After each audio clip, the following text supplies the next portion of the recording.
Le stoïcisme s'impose comme une philosophie antique offrant une sagesse profonde pour naviguer dans les complexités de la vie.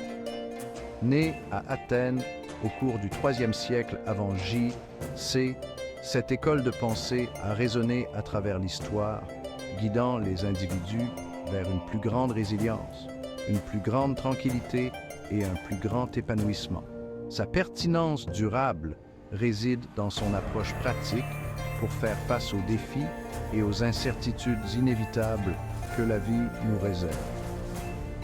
Des figures clés telles que Zénon de Citium, le fondateur du stoïcisme, ainsi que Sénèque, Épictète et Marc Aurèle, ont laissé derrière eux une richesse d'enseignements qui continuent d'inspirer et de nous donner du pouvoir aujourd'hui. Les stoïciens pensaient que le vrai bonheur et la paix intérieure ne découlent pas de circonstances extérieures qui sont souvent hors de notre contrôle, mais de nos propres pensées et réactions face à celles-ci. Ils ont souligné l'importance de se concentrer sur ce que nous pouvons contrôler, nos propres jugements, perceptions et actions, tout en acceptant avec sérénité ce que nous ne pouvons pas contrôler.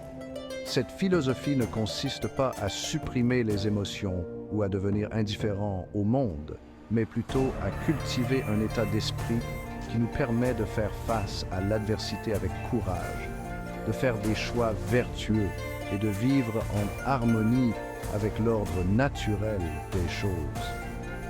Les enseignements stoïciens offrent un puissant antidote à l'anxiété et aux pressions de la vie moderne. Dans un monde souvent caractérisé par des changements constants, l'incertitude et une quête incessante de validation externe, le stoïcisme fournit un cadre pour trouver la stabilité intérieure, le but et le contentement. En comprenant et en appliquant ces principes fondamentaux, nous pouvons nous doter des outils nécessaires pour naviguer dans les hauts et les bas de la vie avec une plus grande résilience, sagesse et tranquillité d'esprit. Au cœur du stoïcisme se trouve la dichotomie du contrôle, un principe fondamental qui fait la distinction entre ce qui est en notre pouvoir d'influencer et ce qui ne l'est pas.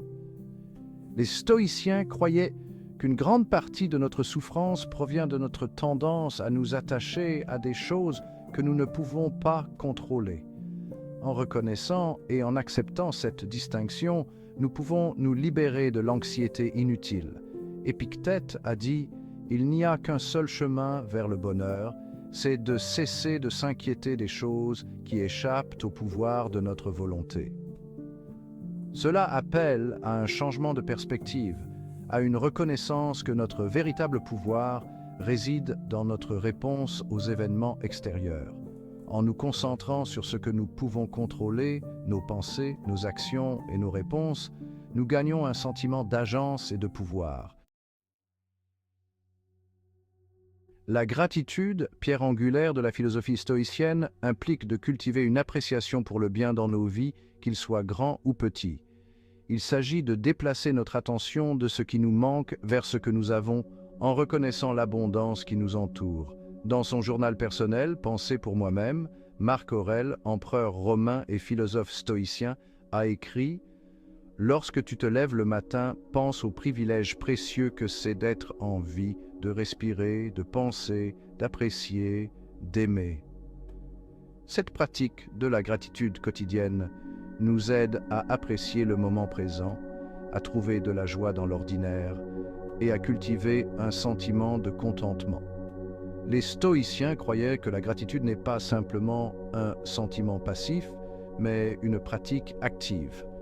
Cela implique de reconnaître et d'apprécier consciemment les bonnes choses dans nos vies, que ce soit la beauté de la nature, la gentillesse d'un étranger ou les plaisirs simples d'un repas chaud ou d'un bon livre. En réfléchissant régulièrement à nos bénédictions, nous entraînons notre esprit à se concentrer sur le positif, réduisant ainsi notre tendance à nous attarder sur la négativité et l'insatisfaction. La gratitude favorise également un sentiment d'interdépendance et d'humilité. Elle nous rappelle que nous ne sommes pas des individus isolés, mais que nous faisons partie d'un réseau de vie plus vaste, interconnecté avec toutes choses. Cette prise de conscience peut nous aider à cultiver la compassion pour nous-mêmes et pour les autres, en reconnaissant que nous partageons tous cette expérience humaine avec ses joies et ses peines. En pratiquant la gratitude, nous pouvons passer d'une perspective de rareté et de manque à une perspective d'abondance et d'appréciation, trouvant ainsi paix et contentement dans le moment présent. Memento mori, une expression latine signifiant « souviens-toi que tu vas mourir », peut sembler être un concept morbide, mais pour les stoïciens, c'était un outil puissant pour vivre une vie plus significative et plus épanouissante. Ils croyaient que contempler notre propre mortalité n'était pas censé être déprimant ou angoissant, mais plutôt un moyen d'accroître notre appréciation de la vie et de nous motiver à vivre chaque jour pleinement. En reconnaissant la nature finie de notre existence, nous gagnons en clarté sur nos priorités et sommes inspirés à profiter au maximum du temps qui nous est imparti. Sénèque, homme d'État romain et philosophe stoïcien, a écrit « Préparons notre esprit comme si nous étions arrivés à la toute fin de la vie. Ne remettons rien à plus tard. Faisons le bilan de la vie chaque jour. Celui qui met la touche finale à sa vie chaque jour ne manque jamais de temps. Cela ne signifie pas que nous devons vivre de manière imprudente ou sans penser à l'avenir. Au lieu de cela, cela nous encourage à vivre avec un sentiment d'urgence et de détermination, à poursuivre nos passions, à entretenir nos relations et à avoir un impact positif sur le monde. Réfléchir à la mort peut également nous aider à mettre nos problèmes en perspective. Face à des défis ou des revers, nous souvenir de notre propre mortalité peut nous rappeler que ces difficultés sont temporaires et que notre temps sur cette terre est précieux. Cette prise de conscience peut nous libérer de l'emprise de la peur et de l'anxiété, nous permettant d'aborder les défis de la vie avec plus de courage et de résilience. En embrassant le concept de memento mori, nous pouvons vivre avec plus d'intention, de gratitude et une appréciation plus profonde du don de la vie.